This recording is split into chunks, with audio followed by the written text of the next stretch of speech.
안녕하세요. 토요미스테리 디바제시카입니다.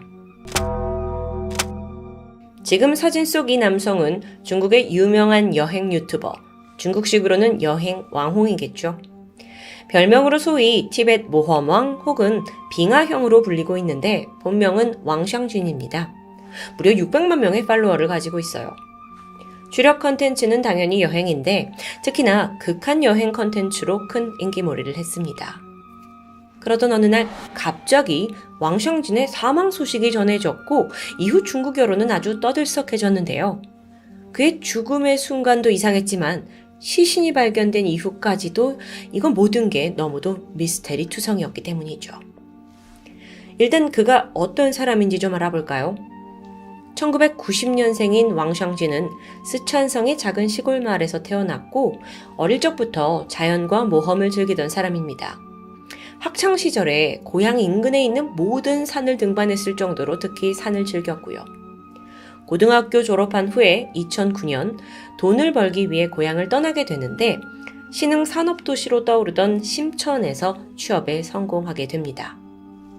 근데 막상 직원 기숙사에 도착한 지 불과 일주일 만에 왕샹진이 돌연 자취를 감추고 말아요. 함께 일하던 동료들한테도 물어봤지만 행방을 전혀 알지 못했죠. 그래서 회사 측에서 무단 결근을 한다면서 가족들에게 연락을 했는데 가족들도 놀라기 마찬가지였습니다. 왕샹진의 아버지가 모든 거 제쳐두고 아들을 찾아 헤맸지만 소득은 없었는데요. 경찰에 실종신고를 하려고 했지만 또 왕씨가 이미 성인이라서 가출신고밖에 방법이 없었다고 합니다. 그렇게 무려 8년이라는 시간이 지나는데 이후 왕샹진은 아주 뜻밖의 장소에서 발견됩니다. 때는 2017년 7월 왕씨의 동생 왕룽이 중국의 쇼폰 플랫폼인 콰이쇼우에서 짧은 영상들을 보던 중 눈에 익은 한 남성을 발견합니다. 바로 친형 왕샹진이었어요. 근데 영상 속의 형은 거의 노숙자 같은 몰골이었죠? 머리 길게 자라서 눈 덮고 있고 얼굴은 며칠 못 씻은 것처럼 거뭇거뭇하고요. 옷차림도 허름했습니다. 헌데 표정만큼은 세상에서 가장 환하게 웃고 있었는데요. 닉네임을 확인해 보니까 티베트 모험왕. 그니까 지난 8년간 실종된 형이 알고 보니 수백만 팔로워를 보유한 여행 왕홍이 되었다는 겁니다. 그걸 동생과 가족이 이제 알게 된 거고요. 어떻게 된 일일까요? 사실 왕샹진은 취업 일주일 만에 이 회사 적응을 포기해버렸어요. 산에서 자연을 만끽하던 그가 공장에서 계속 단순 작업을 반복하려니까 지옥과도 같았던 거죠. 결국 그는 잠적을 선택했고 등산에 필요한 몇 가지 물건들만 챙긴 뒤 아예 자취를 감춰버립니다. 그리고 이후의 삶은 오직 산을 위해서만 흘러가요. 이곳 저곳 등반을 했는데 그러다 돈이 떨어지면 잠깐 도시로 내려와서 막노동을 하며 돈을 벌고 다시 그 돈을 모아서 기차표를 사서 다른 도시의 등반을 이어갑니다. 말 그대로 욜로 자연인의 삶이죠. 그러던 어느 날 그는 우연히 광고에서 본 티벳 빙하 절경에 매료됩니다. 그리고 그때부터 본격적으로 티벳의 빙하 탐험에 나서게 됐고요. 이분은 제 개인적인 생각에 MBTI가 약간 P인가 봐요. 굉장히 즉흥적이죠. 이후 그는 티벳에서 얼음으로 뒤덮인 고지, 동굴, 터널 등을 탐험했어요. 그리고 이때 모든 과정을 카메라에 담게 되는데 마침 중국에서도 인터넷 동영상이 급상승하던 시대였고 그거와 맞물리면서 여행 영상이 큰 관심을 받기 시작한 겁니다. 그렇게 장장 8년, N 9년까지 그는 70여 군데 빙하를 탐험했고 동시에 온라인에서 인지도를 쌓아왔던 거죠. 잠깐 그의 영상 행적을 좀 살펴보면 라이브 방송에서 왕샹진은 정말 두 눈에 담기도 힘든 빙하가 얼마나 멋진지 여행 경험들을 털어놓아요. 근데 또 한편으로는 기후 변화로 인해서 이렇게 빙하가 녹아내리는 안타까움도 표현했고요. 그러니까 환경 보호에 대한 경각심을 일깨우면서 선한 영향력을 주고 있는 거죠. 그래서 그는요, 실제로 2019년 12월 스페인 마드리드에서 열린 UN 기후변화 협약총회까지 초대받았습니다. 시골 출신 자연인 청년에서 UN 총회까지 갔다? 정말 대단한 행보였는데요. 그렇게 승승장구를 하던 지난 2020년 12월 왕샹진의 계정 티베트 모험왕의 예상치 못한 비보가 올라왔습니다. 나의 형, 당신들의 모험왕은 그가 가장 좋아하는 폭포에 영원히 잠들었습니다. 왕샹진의 부고 소식이었어요. 갑작스러운 사망에 팬들뿐만 아니라 중국 여론이 모두 충격에 휩싸였죠. 사망 원인을 보니까 실족사입니다.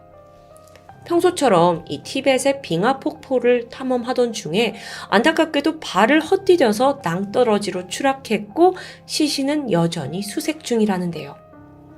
저도 여행 유튜버 정말 좋아하고 즐겨보는데 그런 의미에서 이 사람의 사망 소식은 너무 충격이었겠죠. 그런데 이때부터였습니다. 왕샹진의 팬들이 의구심을 품기 시작해요. 그리고 그 의심은 인터넷에 공개된 짧은 영상에서 비롯되었죠. 왕샹진의 빙하 탐험 일행 중 한 명이 이 영상을 올린 건데 왕샹진의 사고 순간을 담고 있습니다. 함께 보시죠.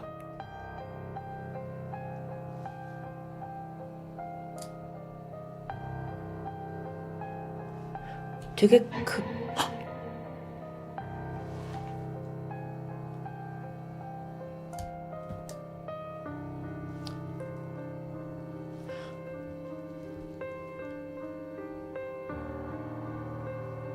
그는 위험천만한 얼음 계곡을 별다른 장비 없이 맨몸으로 걷고 있어요. 그러다 순간 미끄러지면서 차가운 물속으로 빠지는 안타까운 장면이죠. 그의 마지막 순간은 탐험 일원이었던 샤오저라는 사람이 올린 건데 이 영상이 나간 이후 뜻밖에도 샤오저는 왕샹진의 살해 용의자로 몰리게 됩니다. 우선 샤오저, 이 사람은 이번 여정에서 운전과 촬영을 담당한 사람이었습니다. 그 역시 탐험을 좋아하는 크리에이터였지만 왕샹진만큼 인지도와 영향력을 가진 건 아니었죠. 이번 여행에 함께하면서 촬영을 도와줬던 것으로 보이는데요. 왕씨가 사고가 당한 그 순간 그 샤오조의 반응이 다소 섬뜩합니다. 동료가 추락한 상황인데도 카메라에서 다급함이 느껴지지 않았기 때문이에요. 심지어 왕씨가 막 살려달라면서 손을 내밀었는데 그 와중에도 카메라를 놓지 않았고요. 별일이 있겠냐라는 마음에 불량 욕심을 냈던 걸까요? 이건 너무 좀 비인간적이잖아요. 이렇게 네티즌들의 공격이 거세지던 때에 드디어 샤오저가 직접 나서서 해명을 하게 됩니다. 자신은 사고 직후 근처에 세워진 차에 가서 밀폐된 큰 용기와 끈을 가지고 왔다. 구하려고요. 그리고 이걸 왕샹진에게 던져 주었는데 당시 왕씨가 입고 있던 패딩이 물에 젖어서 그 건져내기엔 무게가 만만치 않았고 결국 샤오저는 이게 혼자 힘으로 그를 건져낼 수 없다는 걸 깨달은 후에 인근에 있는 공사 현장에 도움을 요청하러 달려가게 됐다고 합니다. 그리고 잠시 후 인부들과 돌아왔을 때 이미 왕샹진은 떠내려간 후였다는 해명. 이게 충분한 설명이 될까요? 여기서 샤오저가 인근 무슨 공사 현장까지 10분간을 달려갔다라는 부분이 또다시 논란이 됩니다. 아니, 그 전에 차가 세워져 있었다면서요. 그걸 타고 가면 금방인 걸 왜 굳이 뛰어갔다는 걸까요? 여기에 대해서 또 샤오저가 해명을 내놓게 되는데 그건 차 키가 물에 빠진 왕샹진에게 있었기 때문이라고 설명해요. 아니, 근데요. 이 여행에서는 샤오저가 원래 촬영과 운전 담당 아니었나요? 차 키는 보통 운전자가 갖고 있을 텐데? 이런저런 해명을 내놓지만 앞뒤가 영 맞지 않는 듯 했죠. 그렇게 비난과 의심이 커져가는 상황에서 샤오저가 이번엔 두 번째 해명을 내놓습니다. 여기에는 다소 극적인 새로운 내용이 추가되어 있었어요. 사실 왕씨를 구하려다가 자신 또한 그 폭포에 추락했다는 내용입니다. 우여곡절 끝에 자기는 물에서 빠져나왔지만 왕씨는 너무 힘이 빠져서 얼음 암벽을 오르지 못하고 목숨을 잃었다는 거예요.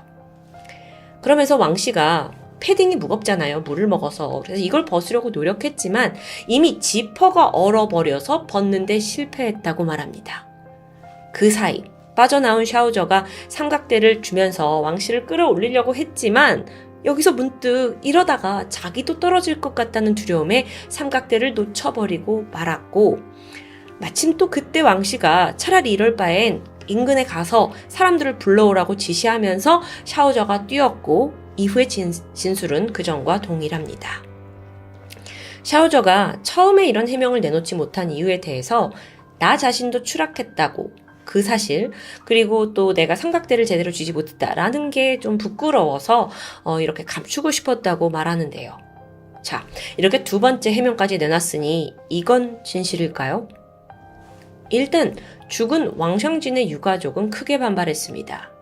아니, 9년 넘게 맨몸으로 빙하를 탐험한 전문가예요. 근데 그에 비해 샤오저는 초보나 다름없었고요. 그런 샤오저가 빠져나온 곳을 왕샹진은 못했다? 이게 선뜻 납득이 가지 않는다는 거였죠. 어쨌든 그렇게 샤오저가 구조에 실패한 뒤에 전문 구조 요원들이 현장에 투입되었습니다. 그리고 폭포의 하류까지 샅샅이 뒤졌지만 끝내 왕씨의 시신은 발견할 수 없었어요.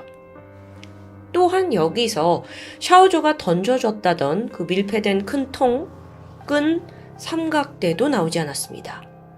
폭포에 휩쓸려 갔다면 부력 때문에 큰 통 같은 건 분명 하류에서 발견이 되어야 할 텐데요. 이것들은 모두 어디로 사라진 걸까요?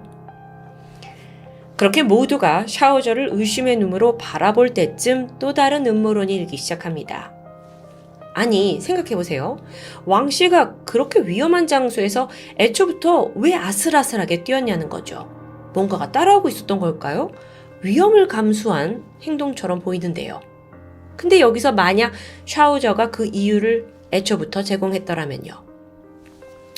여기서 등장한 게 한 강아지인데 사실 왕씨가 항상 데리고 다니던 개 한 마리가 있었습니다. 혹시 샤오저가 그 개가 폭포에 떨어졌다고 거짓말을 해서 왕씨가 허둥지둥 개를 찾으려고 급하게 장비도 없이 내려간 게 아니냐는 추측. 여러분, 음모론은 계속되었습니다. 사람들은 왕샹진이 과거 회사 일주일 만에 갑자기 잠적한 이력을 떠올렸어요. 그래서 혹시 그가 사망을 한 게 아니라 이건 다 위조된 거 아니냐는 의문도 일었죠. 또 다른 의견으로는요. 공개된 비디오가 이전에 찍어둔 건데 샤오저가 어떤 방식으로 이미 왕씨를 살해한 뒤 마치 빙하폭포에 떨어진 것처럼 위장한 건 아니냐는 의견입니다. 사실 이런 게 나온 데는 이유가 있기도 해요. 샤오저가 경찰 진술을 했을 당시 아침 11시에 사고가 발생했다고 말했었습니다. 그리고 그 인부들에게 도움을 요청한 것도 그쯤이었고요. 근데 휴대폰에 저장된 영상 시간은 2020년 12월 20일 아침 9시 21분. 무려 1시간이 넘는 차이가 발생하죠. 이 시간 차이가 각종 음모론을 만들어내기 충분했던 겁니다. 사실 확인 결과 이 지역이 워낙 휴대폰 신호가 잘 터지지 않는 곳이라서 종종 이런 오류가 나타나는 부분이 확인됩니다. 그날의 영상도 그랬다고 판단할 수 있겠죠. 만일 사람들의 의심처럼 샤오저가 그를 살해했다면 이유는 무엇일까요? 같은 여행 유튜버로서 둘 사이가 특별히 나빴던 건 아니라고 해요. 혹여나 질투였을까요? 팬들에 의하면 왕씨는 샤오저가 팀에 합류한 이후부터 유독 심적으로 불안한 모습을 보였다고 합니다. 여러 가지 모험을 끝내고 숙소에서 라이브 방송을 하곤 했는데 그때도 아무 말 없이 채팅창만 멍하니 보기만 한 적도 있었고요. 평소답지 않은 행동이었다는데요. 또 어느 날은 나는 아무 잘못이 없어요. 영상 찍은 거밖에 없어요. 이런 알 수 없는 말을 하면서 눈물을 보이기도 했고요. 팬들 입장에서 따져보면 이 불안한 모습들이 나오는 건 샤오저가 함께 다니기 시작하면서부터라고 해석한 거죠. 그래서 그의 죽음에 샤오저가 분명 어떤 연관이 있다는 의심을 거둘 수가 없었던 건데요. 어쨌든 그로부터 3개월이 지난 2021년 3월 구조대가 문제의 폭포 하류를 순찰하던 중 얼음층 아래에서 한 구의 시신을 발견합니다. 시신이 아주 심하게 부풀어 있었기 때문에 육안으로는 바로 신원을 확인할 수 없었고요. 시신을 수습해서 추후 진행된 DNA 검사 결과 그는 실종됐던 왕샹진으로 밝혀집니다. 그런데 발견된 시신은 스웨터만 입고 있었습니다. 사고 당일 지퍼가 얼어붙어서 열리지 않았다던 그 패딩은 어디로 사라진 걸까요? 3월 24일 부검이 진행되었습니다. 그 결과 왕샹진은 빙하폭포에서 추락한 후 물에서 빠져나오지 못하고 사망한 것으로 모두가 예상한 결론이 났는데요. 타살의 흔적은 발견되지 않았죠. 이런 경찰의 공식 입장에도 불구하고 사람들의 의구심은 계속됩니다. 또 각종 음모론이 터지고 있고요. 거기에 가장 핵심 이유라고 볼 수 있다는 건 이 영상 속의 왕샹진이 평소와는 너무도 다르게 막 빠르게 위험천만한 모습을 보였다는 겁니다. 전문 여행 유튜버, 여행 왕홍이잖아요. 근데 평소에는 이러지 않았는데 왜 그날만큼은 이렇게 허둥지둥 급하게 움직였냐는 부분이죠. 그래서 여기서 힘을 얻고 있는 가설이 있는데 혹시 두 사람이 해당 영상을 연출한 게 아니냐라는 의견입니다. 좀 더 극적으로 만들기 위해서요. 원래 시나리오대로라면 샤오저가 추락한 왕샹진을 구해주면서 뭔가 조회수를 많이 얻을 수 있는 부분을 찾아내는 건데 어떤 이유로 샤오저가 구조에 실패했거나 혹은 의도적으로 구하지 않았다는 가설입니다. 와, 중국에서는요, 이렇게 막 음모론들이 지금 눈덩이처럼 불어나고 있는데 이 와중에 유일한 목격자인 샤오저, 그는 현재 연락이 두절된 채 완전히 자취를 감추었습니다. 쏟아지는 화살이 무서워서 피하고 있는 걸까요? 아니면 진실이 드러날까 숨어 있는 걸까요? 왕샹진의 수많은 팬들은 그저 자연을 사랑했던 순수한 사람이 이제 빙하에 잠들었다며 그를 추모하고 있다고 합니다. 여전히 수많은 의문을 남긴 중국 여행 유튜버의 죽음. 지금까지 토요미스테리 디바 제시카였습니다.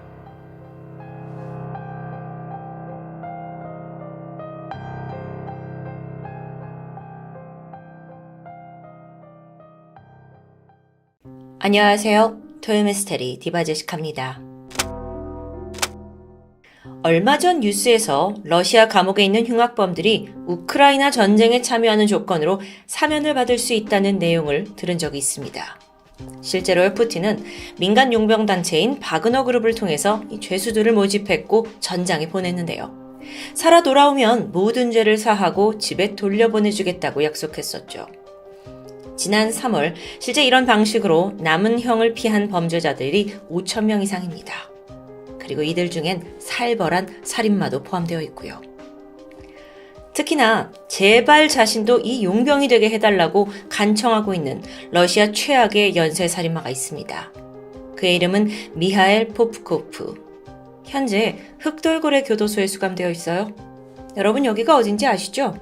작년에 토미에서 소개하고 난리가 났었는데 한번 들어가면 절대 살아나올 수 없는 정말 세계에서 가장 잔인한 감옥으로 악명 높은 곳입니다.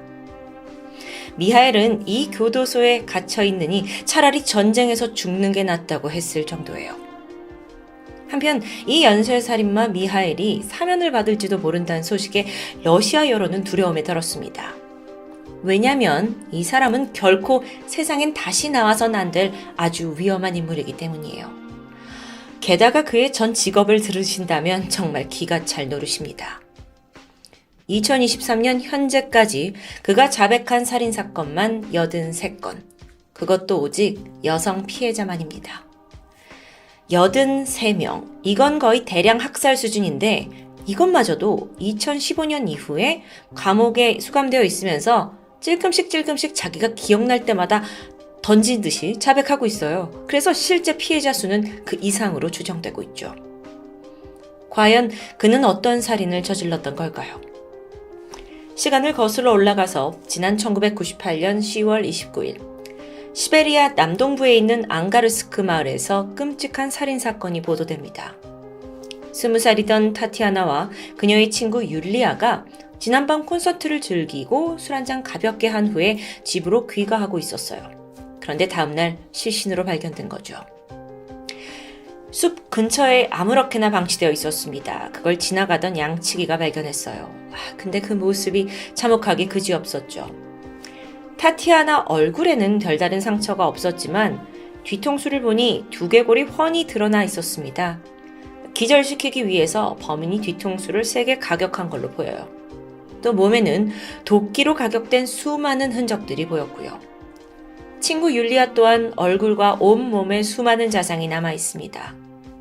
발견 당시 두 사람 모두 알몸이었고 부검 결과 성폭행의 흔적도 남아 있습니다. 그니까 지난밤 범인이 귀가던 이 두 여성을 한꺼번에 공격하고 성적으로 범하기까지 한 거죠.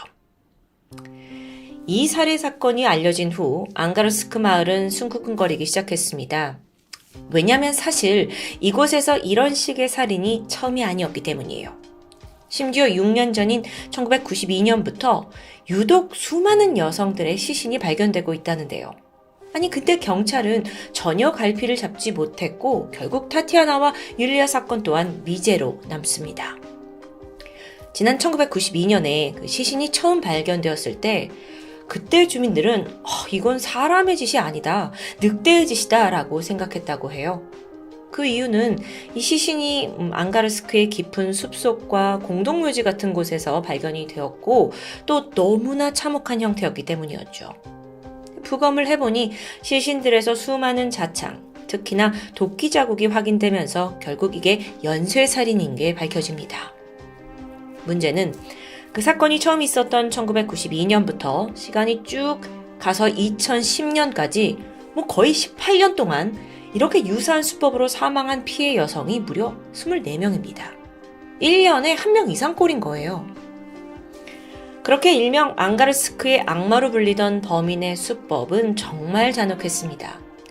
사체 훼손이 어느 정도였냐면 한 시신에서는 무려 180개에 달하는 자상이 온몸에서 발견됐어요. 한 번에 180개요. 심지어 어떤 시신은 심장이 도려내어져 있었죠. 뿐만 아니라 목과 몸이 분리된 채 발견된 것도 있고. 하지만 경찰이 매번 범인의 꼬리를 못 잡는 게 더 답답한 일입니다. 그래서 연쇄살인이 계속 반복되고 있어요. 그게 18년이 지났고요. 그러던 중 2012년 사건이 벌어진 지 20년째가 되던 해 드디어 범인의 윤곽이 드러나기 시작합니다. 그의 이름은 바로 미하엘 포프코프. 당시 54살이었던 그는 전직 경찰관이었습니다. 지역 주민들의 안전을 책임지던 경찰이 범인으로 지목된 거예요. 더욱이 그는 연쇄살인 사건에 수사차 참여한 적도 있어서 더 충격이었죠. 그게 무슨 수사냐고요. 평소 미하엘은 아주 다정한 남편이자 아버지였습니다. 경찰 동료였던 아내 엘레나와 결혼을 했고 스라의 딸도 하나 있어요. 부부가 둘 다 경찰입니다. 사회도 지키고 가정에도 충실한 것처럼 보였죠. 하지만 그러던 어느 날 미하엘은 아내의 불륜 사실을 알게 되는데 추정컨대 이게 무차별한 여성살해의 도화선이 된 것으로 보입니다. 물론 그게 다는 아니죠. 어릴 적 그는 알코올 중독자인 어머니 밑에서 성장하면서 지속적인 학대를 받았다고 해요. 그래서 어머니에 대한 사랑보다는 두려움이 컸고 그래서 범행 당시 특히나 술에 취한 여성을 대상으로 삼았는데 이것 또한 어머니에 대한 트라우마에서 온 것으로 분석됩니다. 첫 살인이 발생한 1992년. 그때 경찰이던 미하엘은 순찰을 돌고 있었어요. 그런데 마침 길에서 술에 취한 두 여성을 발견합니다. 먼저 다가가서 밤이 늦었는데 위험하지 않겠냐 라고 집에 데려다 주겠다고 제안했죠. 경찰차를 타고 있는 미하엘을 의심할 리가 없습니다. 그래서 여성들이 차에 올라탔고요. 이후 한 명을 내려준 후 다른 여성의 집으로 향하던 길이었습니다.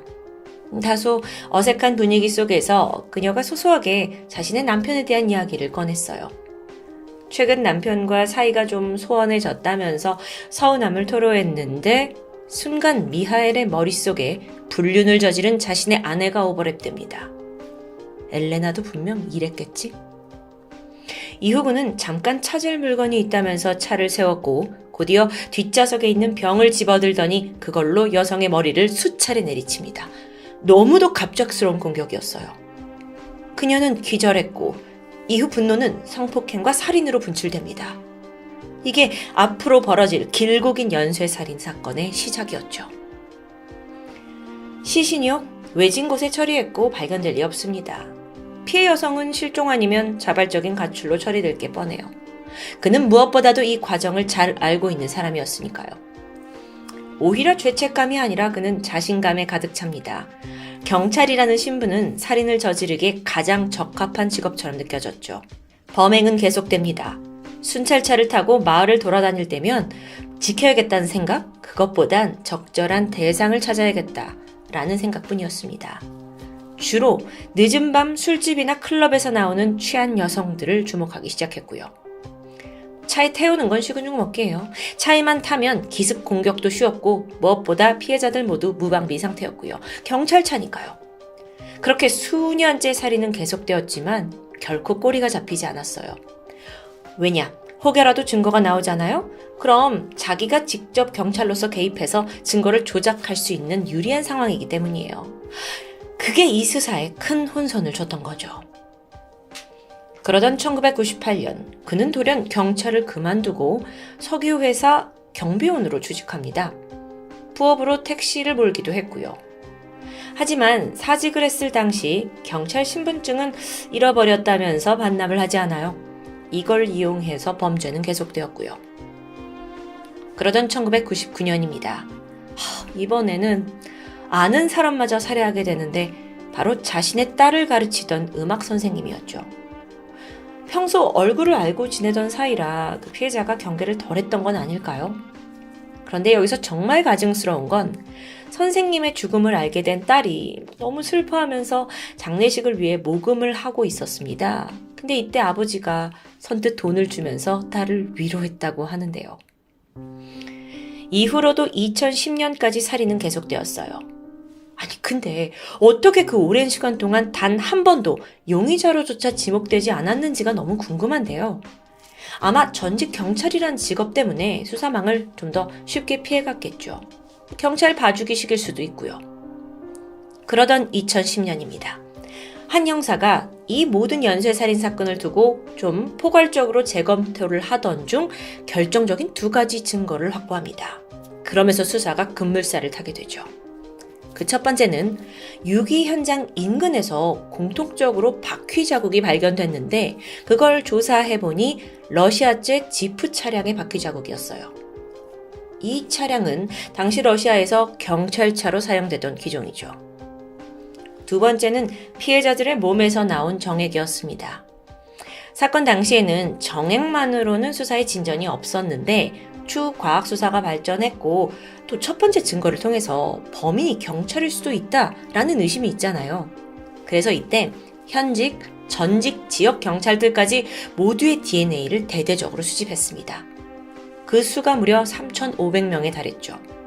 그리고 마침내 전직 경찰이었던 미하일 포프코프의 DNA가 범인의 정액과 정확히 일치한다는 결과가 나옵니다. 이때 경찰들조차 입을 다물 수 없는 순간이었죠. 2012년 6월 마침내 앙가르스크의 늑대가 경찰에 검거됩니다. 자, 이제는 그동안 경찰 수사가 얼마나 허술했는지 드러나야 할 타이밍이죠. 보니까 분명 과거의 미하엘을 검거할 수 있는 기회가 있었습니다. 지난 1998년이었는데 15살 된 소녀 스베틀라나가 앙가르스크 인근 숲에서 알몸으로 발견된 적이 있었어요. 영하의 기온이었는데 정말 기적적으로 목숨을 부지하고 있었죠. 병원으로 옮겼고 치료를 받은 후에 아이는 자신을 공격한 범인에 대해 증언합니다. 스베틀라나는 범인을 똑똑히 기억하고 있었어요. 한 경찰이 자신을 차에 태운 후 숲으로 데려갔습니다. 그는 자신의 머리를 나무에 내리쳤는데 이후 기절해서 기억은 나지 않습니다. 자, 스베틀라나는 자신을 공격한 사람이 경찰이라고 분명 말했고 몽타주까지 정확하게 그려내요. 지금 보시는 이 사진이 그건데요. 딱 봐도 미하엘과 상당히 닮았죠? 당시 수사관들 역시 경찰? 이거 미하엘 아니야? 의심을 하긴 했습니다. 하지만 여기서 등장한 사람이 바로 미하엘의 아내, 또 다른 경찰이었던 엘레나예요. 엘레나의 증언이 방패막이 되어주었던 건데요. 범행 시각 남편이 집에 있었다, 함께 있었다라고 거짓 알리바이를 확인시켜준 겁니다. 수사관들은 다 경찰을 믿었고 수사를 중단시켰고요. 나중에서야 엘레나는 나는 설마 남편이 연쇄살인범일 거라고 상상도 못했다라고 말합니다. 평소에 너무 자상한 남편이었으니까요. 그 모든 의심에서 자유로워진 미하엘은 2010년까지 범행을 쭉 이어가게 됩니다. 거리극이 없었어요. 그런데 앞서서 체포된 건 2012년이라고 했었죠. 사실 그는 2010년부터 2012년까지 약 2년간 잠복기를 갖게 됩니다. 그 이유가 나중에 밝혀지는데 피해자 한 명으로부터 매독에 전염됐다고 해요. 그래서 발기부전이 생긴 거죠. 이로 인해 간광과 살인의 욕구가 사라졌다고 설명합니다. 이렇게 모든 범행이 드러나서 재판대에 서게 된 그는 2015년 종신형을 선고받았습니다. 정말 황당한 게 남아있는데 재판에서 그는 자신의 범행이 정당했다고 주장한 거예요. 여자들에게 교훈을 주고자 한 행동이었다는 건데요. 피해 여성들이 남편과 아이들을 집에 두고 술을 마시러 나온 사람들이고 취해서 밤늦게 돌아다녔으니 당연한 결과라는 이야기. 그는 이런 여자들에게 교훈을 가르치고 처벌하고 싶었다고 증언합니다. 정말 침을 뱉고 싶을 만큼 말이 안 되죠. 아니 그럼 15살 소녀는 왜 공격합니까? 결코 정당화할 수 없는 살인이었습니다. 그렇게 24건에 대한 종신형 판결로 사건이 끝나는 줄 알았죠? 아니요. 감옥에 복역 중이던 2017년 돌연 또 다른 여죄를 자백합니다. 그것도 무려 59건의 추가 살인사건이요. 황급히 수사가 이루어졌죠. 그리고 최종적으로는 56건만 살인사건이 인정이 되면서 그는 다시 한번 법정에 서게 됩니다. 여기서 두 번째로 종신형을 받아요. 그는 러시아 역사상 2번이나 종신형을 받은 최초의 범죄자로 기록됩니다. 근데 이게 끝이 아닙니다. 3년 후인 2020년, 이제 또 생각났다 하면서 2건의 살인을 추가 자백합니다. 그렇게 총 82건의 살인죄가 인정된 거예요. 물론 증거와 자백이 충분히 있어서 인정된 것만 이 정도였죠. 와, 왜 이 사람이 러시아 최악의 살인마로 낙인 찍혔는지 아시겠죠? 근데 그는 오히려 이 별명을 좀 좋아하는 듯합니다. 한 언론사와 인터뷰를 했는데 죄에 대한 반성 전혀 없었고 피해자들 고통에 대한 공감도 전혀 없었고요. 오히려 웃고 있었어요. 그는 늘 이렇게 말합니다. 나는 거리를 청소하기 위해 부도덕한 여성과 매춘부를 살해한 것이다. 자, 이쯤 되니까 재판대에서도 이제 추가 형량 자체의 의미가 없어요. 이미 종신형 2번 받았으니까요. 게다가 러시아는 1996년부터 사형을 폐지하면서 종신형보다 더 높은 형벌도 존재하지 않습니다. 결국 러시아 당국은 미하일 포프코프를 살아서 나올 수 없는 지옥 흑돌고래 교도소에 수감되는 것을 명령하게 돼요. 이 부분 참 사이다죠. 흑돌고래 교도소는 길게 설명하지 않아도 잘 아실 거라고 믿습니다. 수감자의 인권 따위 전혀 존중되지 않는 곳이에요. 또 그럴 만한 악질 중에 악질들만 들어가는 곳이고요. 그래서 기본 욕구인 식욕, 수면 이런 것도 철저히 통제하는데요. 그러니까 제대로 자지도 먹지도 못한다는 얘기죠. 최소한의 생명 유지만이 이 교도소의 목적이라고 합니다. 그러던 지난 2023년 1월 미하엘이 그 TV 인터뷰를 통해서 자기가 우크라이나 전쟁에 참여하고 싶다고 밝혔어요. 사면 때문이겠죠. 실제로 그 당시에 4만 명의 범죄자들이 이 제의에 응했다고 해요. 그리고 바그너 그룹의 용병으로 전쟁에 나가게 되죠. 참고로 뉴스에서 들은 건데 당시에 그 범죄자들을 모아놓은 상태에서 살인마 이렇게 더 극악무도한 사람들을 전사로서 더 인정하고 선호했다고 하는데 이게 정말 말이 됩니까? 미하일 포프코프가 우크라이나 전쟁에 참여했는지는 아직 정확히 밝혀지지 않았습니다. 그가 전쟁에서 죽지 않고 돌아온다면 약속대로 사면을 받겠죠. 러시아 국민들은 과연 이걸 받아들일 수 있을까요? 러시아 정부가 언론 보도를 통제하면 사람들은 아예 모를 수도 있겠네요.